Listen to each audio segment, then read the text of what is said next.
আপোনালোক সকলোৱে ইতিমধ্যে অৱগত যে আমাৰ মৰমৰ জুবিন গাৰ্গৰ যিটো পোষ্টমৰ্টেম কৰা কথা আছিল, পোষ্টমৰ্টেমৰ কাম সম্পূৰ্ণ হ'ল আৰু এতিয়া জুবিন গাৰ্গৰ পাৰ্থিৱ শৰীৰ আমাৰ ভাৰতৰ ৰাষ্ট্ৰদূত বা আমাৰ যিখিনি বিষয়া আছে বা জুবিনৰ বন্ধু আছে তেওঁলোকক অৰ্পণ কৰি দিয়া হৈছে। ইয়াৰ নেক্সট ষ্টেপটো হ'ল তেখেতক আমি পাৰ্থিৱ শৰীৰক আমি দিল্লীলৈকে লৈ আহিম আৰু দিল্লীৰ পৰা এখন বিশেষ বিমান যোগে আমি তেখেতক গুৱাহাটীলৈকে লৈ আহিম। গুৱাহাটীত অহাৰ সময়টো আমি আপোনালোকক জনাম। গুৱাহাটীত আহিলে প্ৰথম পাৰ্থিৱ শৰীৰ জুবিনৰ ঘৰলৈকে আহিব। সেইখিনি সময়ত আমি বিচাৰিম যাতে কোনো ৰাইজ তাতে নাথাকে, কাৰণ জুবিনৰ পৰিয়ালটোৱে একান্তভাৱে অলপ সময় কটোৱাৰ সেইটোৱে শেষ সময়। কাৰণ এবাৰ সৰু সজাইত অহাৰ পিছত পৰিয়ালে জুবিনৰ লগত সময় কটাব নোৱাৰিব। গতিকে জুবিনৰ পৰিয়ালে আমাৰ পৰা বিচাৰিছে যে জুবিনৰ পাৰ্থিৱ শৰীৰ জুবিনৰ ঘৰলৈকে আহক আৰু জুবিনৰ 85 বছৰীয়া পিতৃক বা আন পৰিয়ালৰ যিখিনি পৰিয়ালৰ লোক তেওঁলোকে যাতে অলপ নিবিড় মুহূৰ্ত তাতে কটাব পাৰে।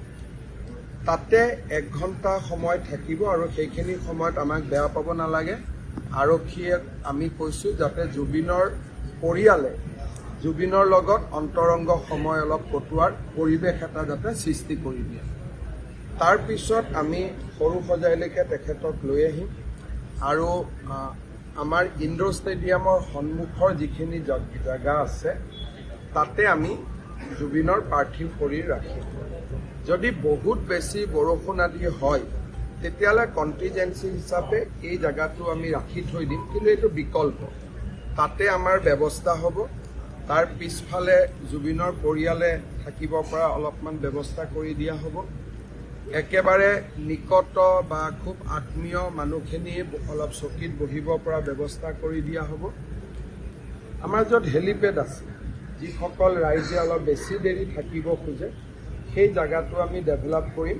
আমাৰ ইয়াৰ যিখিনি মাল্যাৰ্পণ আদি হৈ থাকিব তাতে আমি চায়ো থাকিব পাৰিম আৰু গুৱাহাটীত বাকী যিমান আমাৰ ভিজুৱেল প্লেটফৰ্ম আছে তাতো আমি গোটেই আমাৰ ইয়াত শ্ৰদ্ধাঞ্জলি অনুষ্ঠানটো আমি পোনপটীয়াকৈ দেখুৱাই থাকিম।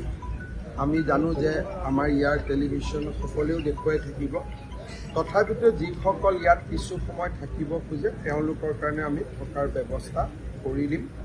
আমি এনাফ টয়লেটছ আদিৰো ব্যৱস্থা কৰিম, খোৱা পানীৰো ব্যৱস্থা কৰিম আৰু অহাকালি আমি এইটো চিন্তা কৰিছোঁ যে নেশ্যনেল হাইৱেত আমি ট্ৰাকছ আদি সোমাব নিদিম। বাইহাটা চাৰিআলিত তেওঁলোক যাবগৈ, যাতে ইয়াত থকা পাৰ্কিং লটছখিনি আমি ল'ব পাৰোঁ, কাৰণ অসমৰ বিভিন্ন জেগাৰ পৰা মানুহ আহিব।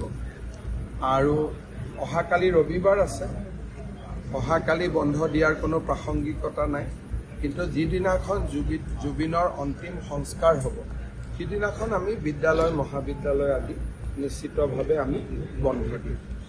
এতিয়ালৈকে এইখিনি ব্যৱস্থা আমি কৰিছোঁ।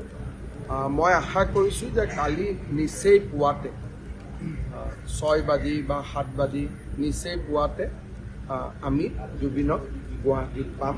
আজিৰ দিনটো আমি আগ্ৰহেৰে অপেক্ষা কৰিব লাগিব।